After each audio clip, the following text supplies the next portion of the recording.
Марија Патчева и вели дали е добар магнезиум директ во кесички за да се пие секој дневно. Марија, не знам колку ме следиш долго. Генерално, мојот став за суплементацијата на витамини и минерали е дека не треба да се консумираат суплементи, особено еднонутритивни можеби суплементи, освен витамин D. Значи, тоа е нешто што не би го ставил во оваа група.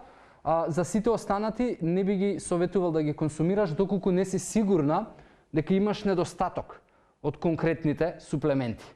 Тие проверки за недостатоците можеш да ги правиш.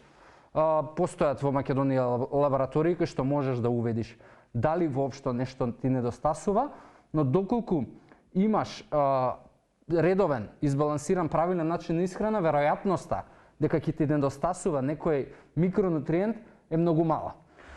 Магнезиум конкретно има и научни студии кои што најдов, кои што говорат за тоа дека доколку немаш недостаток, а конкретно за девојките потребите на магнезиум на дневна основа се некаде околу 300 до 320 милиграми и не е никаква филозофија да ги задоволиш тие потреби.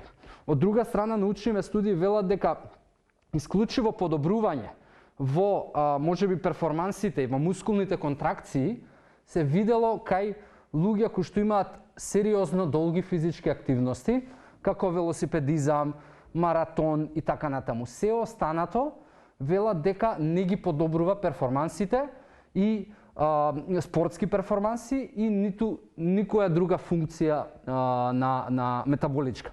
Затоа, ако имаш недостаток на магнезиум, консумирај, доколку немаш недостаток на магнезиум, суплементирањето на магнезиум едноставно не прави логика.